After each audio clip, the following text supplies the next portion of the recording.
Hello everyone, कैसे हैं आप सभी। आई एम श्योर कि आप सभी ठीक होंगे।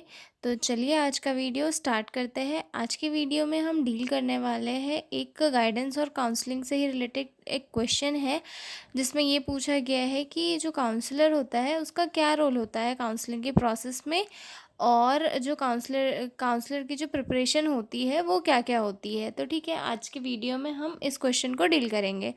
तो मैंने इससे पहले रोल ऑफ काउंसलर के अकॉर्डिंग लिखा है, उसके बाद मैंने जो है काउंसलर की प्रिपरेशंस लिखी है। तो सबसे पहले पॉइंट के इसमें देख लेते हैं, उसको फिर हम डिटेल में डिस्कस करेंगे। तो जो काउंसलर होता है वो काउंसलिंग की प्रोसेस में बहुत ही इम्पॉर्टेंट रोल प्ले करता है, क्योंकि जो भी क्लाइंट की प्रॉब्लम्स होती है उनका सोल्यूशन जो है काउंसलर की थिंकिंग, उसके एनालिसिस और उसके एक्सपीरियंस पर डिपेंड करती है। जब काउंसलर को जितना ज़्यादा एक्सपीरियंस होगा वो उतने अच्छे से उस क्लाइंट की जो प्रॉब्लम है उससे सॉल्व कर पाएगा, और जो क्लाइंट है उसकी लाइफ और ज़्यादा सिंपल बना पाएगा, और क्लाइंट को जो है इमोशनली सपोर्ट दे पाएगा। ठीक है, तो हम कुछ पॉइंट देखते हैं, इसके बाद में हम इन्हें डिटेल में देखेंगे। सबसे फर्स्ट काउंसलर का रोल है लिसनिंग केयरफुली। देन सेकंड आता है अंडरस्टैंडिंग फीलिंग। देन थर्ड आता है प्रोवाइडिंग गाइडेंस। देन फोर्थ है प्रॉब्लम सॉल्विंग। देन फिफ्थ है इमोशनल सपोर्ट। सिक्स्थ है इम्प्रूविंग मेंटल हेल्थ। सेवन्थ है building life skill, maintaining privacy. उसके बाद आता है रेफरिंग टू अदर प्रोफेशनल्स, और टेंथ में मोटिवेटिंग एंड इनकरेजिंग। ओके, हम फर्स्ट वाले को देखते हैं अच्छे से।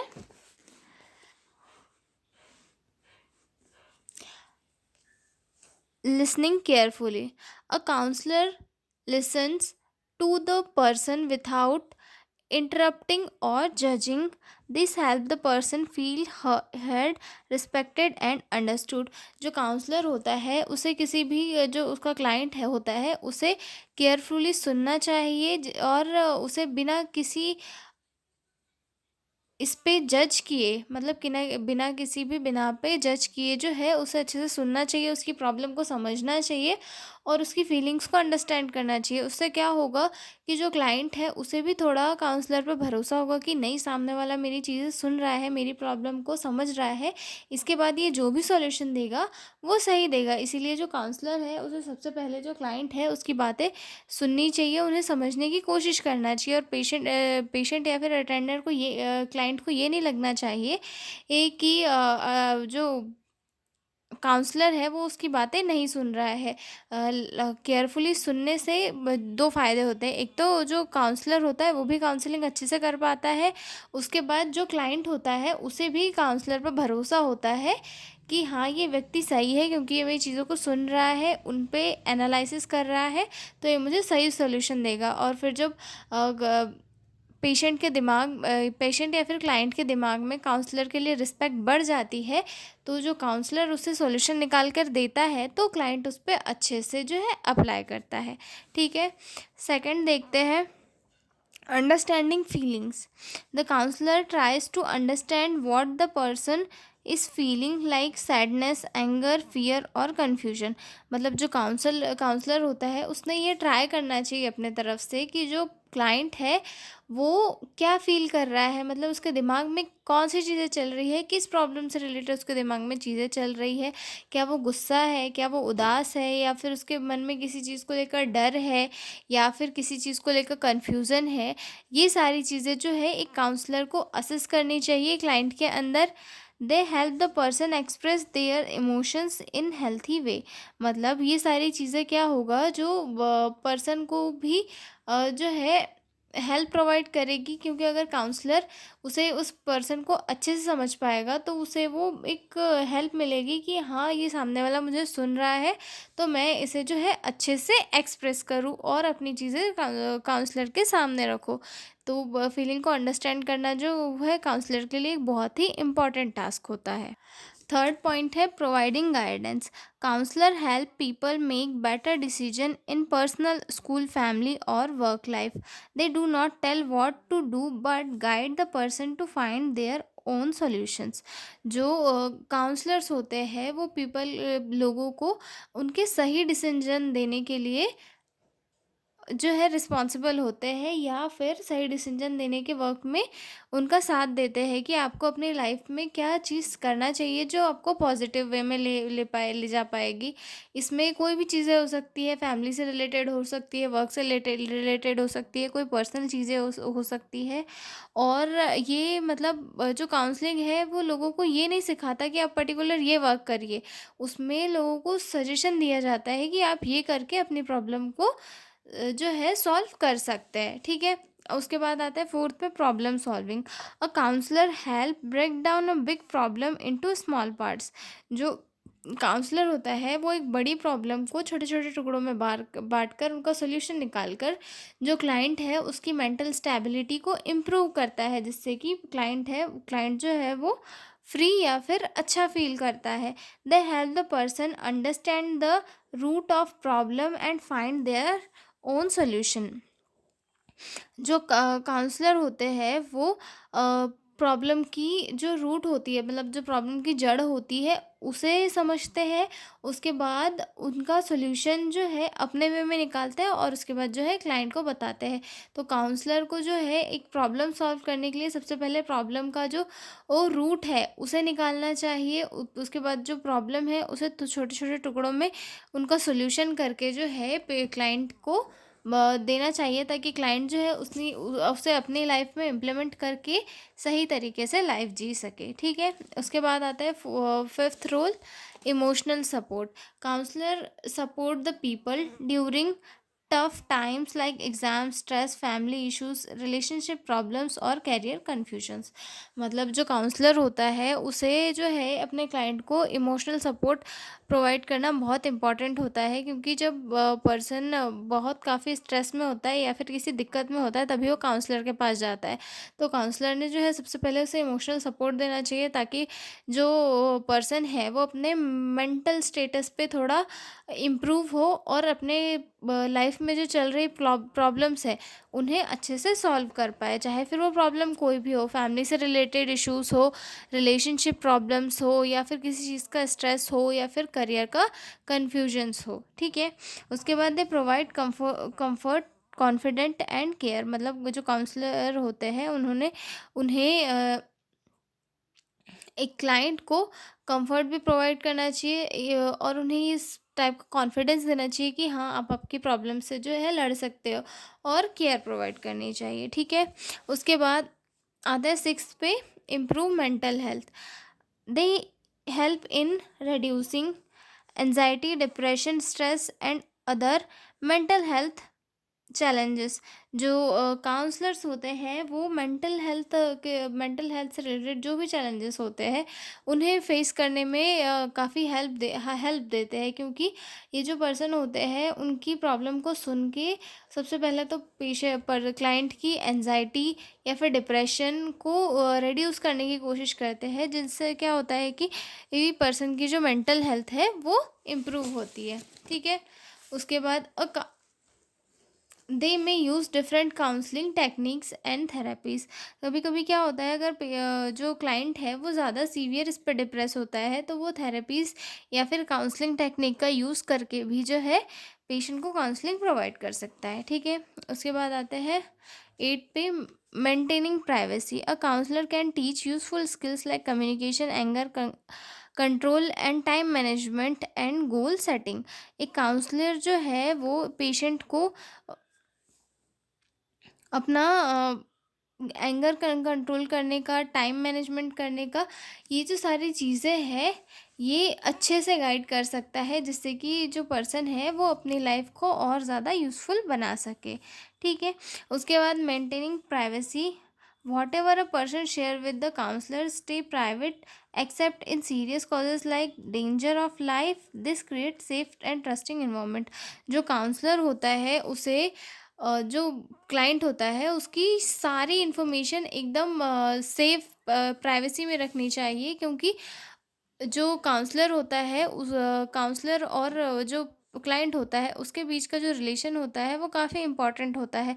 क्लाइंट अपने लाइफ की सारी प्रॉब्लम्स, सारी कंडीशंस जो है वो काउंसलर के साथ शेयर करता है, और काउंसलर के साथ शेयर करने के बाद में पेशेंट ये सोचता है कि मैंने इसे बताकर गलत तो नहीं किया। तो जो काउंसलर है उसने ये जो भी प्रॉब्लम्स है उन्हें एकदम प्राइवेट रखना चाहिए, चाहे फिर वो कोई भी सीरियस थिंग हो, छोटी से छोटी बात हो या फिर बड़ी से बड़ी बात हो। इससे क्या होता है, एक काउंसलर और क्लाइंट के बीच में एक ट्रस्ट बिल्ड होता है जो और ज़्यादा अच्छी काउंसलिंग को बढ़ावा देता है। ठीक है, उसके बाद अगला है referring to other professionals. If the problem is serious like mental illness or legal issues, a counselor refer the person to a doctor, psychologist और legal experts. मतलब अगर कोई प्रॉब्लम ज़्यादा सीरियस है तो जैसे कि कोई मेंटल इलनेस हो गई पेशेंट को या फिर कोई लीगल इश्यूज़ है, तो काउंसलर को उसे जो है किसी अदर प्रोफेशनल्स को रेफ़र करना चाहिए, खुद उसे हैंडल करने की कोशिश नहीं करना चाहिए, क्योंकि इससे क्या होता है, क्लाइंट की जो प्रॉब्लम की सीवियरिटी होती है वो ज़्यादा हो सकती है। ठीक है, motivation and encouraging counsellor help the people feel more confident and positive about life.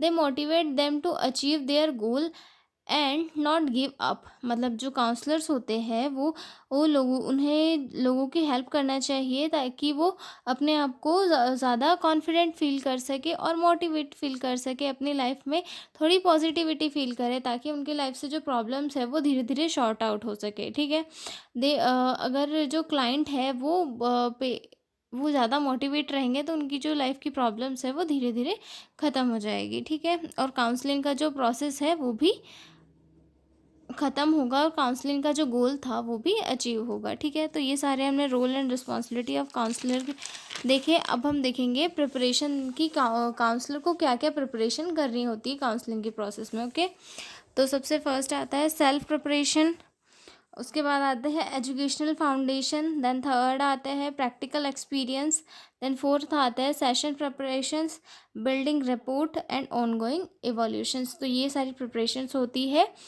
एक काउंसलर की, हम इसे डिटेल में देख लेते हैं। ठीक है, फर्स्ट आता है self preparation, self awareness, understand on emotions, biases and triggers to avoid projecting them into client. मतलब जो काउंसलर है उसे सबसे पहले खुद को अवेयर करना चाहिए।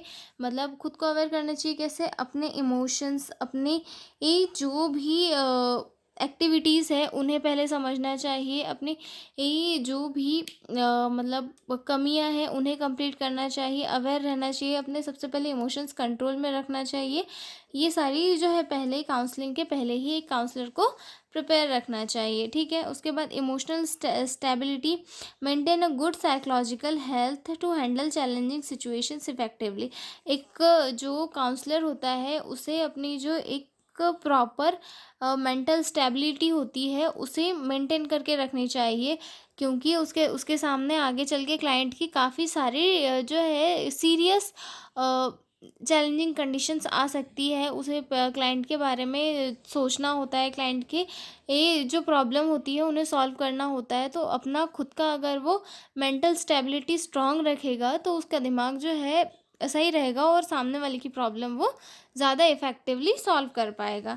ठीक है, उसके बाद sensitivity, be aware two of and respect client feeling, backgrounds and perspectives. मतलब जो काउंसलर है उसे अवेयर रहना चाहिए और अवेयर रहना चाहिए हर चीज़ के लिए, और जो क्लाइंट है उसकी फीलिंग्स, उसका बैकग्राउंड और उसकी जो भी चीज़ें हैं उनकी रेस्पेक्ट करते हुए उनकी उसकी प्रॉब्लम को सुन के सॉल्व करना चाहिए। ठीक है, और उसके बाद एजुकेशनल फाउंडेशन कि काउंसलर बनने के लिए सबसे पहले उसे क्या क्या एजुकेशन लेनी होती है। मतलब एक काउंसलर अगर कोई है तो उसे साइकोलॉजी के अंदर या फिर सोशल वर्क के अंदर डिग्रीज होनी चाहिए और उसे प्रॉपर ट्रेनिंग मिलनी चाहिए, उसके बाद ही वो एक काउंसलर बन पाता है। ठीक है, relevant degrees, obtain a bachelors और masters degree in fields like psychology, education और सोशल वर्क। मतलब जो भी काउंसलर होता है उसे मास्टर डिग्री होना चाहिए साइकोलॉजी में, एजुकेशन में या फिर सोशल वर्क में, ताकि वो थेवरीज में, अपनी थेवरीज में उन चीज़ों को स्टडी करे और फिर रियल लाइफ में जो है इम्प्लीमेंट करे। ठीक है, specialised training, pursue additional course in counselling techniques, behavioural sciences और कम्युनिटी हेल्थ, जो काउंसलर होता है उसे ट्रेनिंग भी मिलनी चाहिए, मतलब अलग अलग ट्रेनिंग मिलनी चाहिए उसे काउंसलिंग की, जिससे कि वो अच्छे वे में जो है क्लाइंट को काउंसलिंग दे सके। ठीक है, उसके बाद अगला है प्रैक्टिकल एक्सपीरियंस। प्रैक्टिकल एक्सपीरियंस कैसे, अगर कोई काउंसलर है उसे हम डायरेक्ट ले जाकर किसी पेशेंट के या क्लाइंट के सामने तो नहीं बिठा देंगे, एक उसने पढ़ाई करी उसके बाद हम उसे ले जाके बिठा देंगे।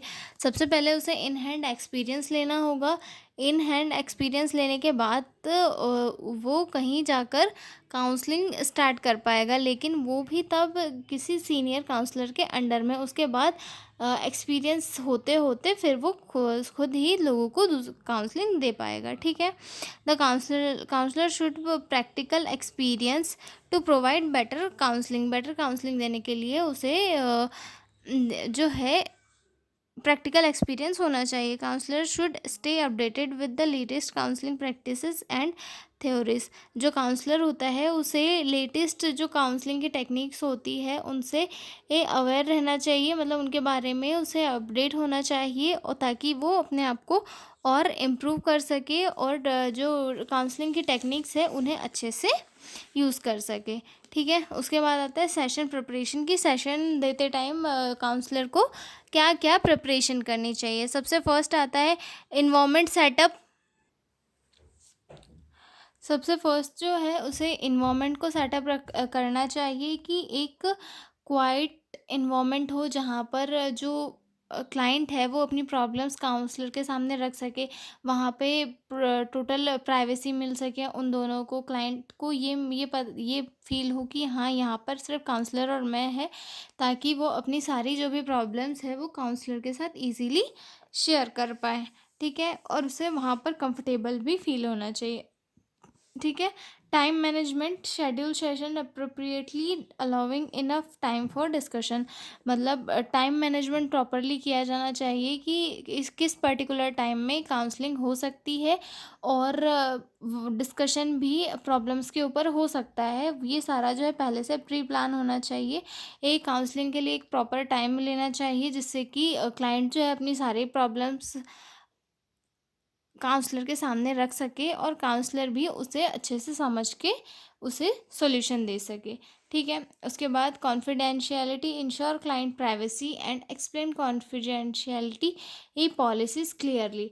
मतलब जो क्लाइंट है उसे अपनी सारी चीज़ें जो है काउंसलर को बताना चाहिए, और जो प्रॉब्लम्स हैं उनके सॉल्यूशंस काउंसलर को क्लाइंट को अच्छे से कॉन्फिडेंशियल तरीके से बताने चाहिए। ठीक है, goal setting, collaborate with client to set clear achievable goal for counselling.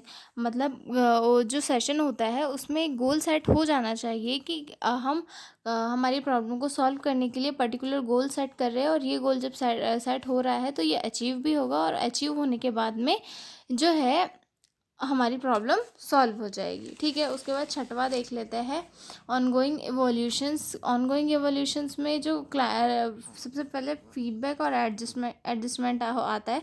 तो फीडबैक में regularly seek client feedback to assess effectiveness counselling.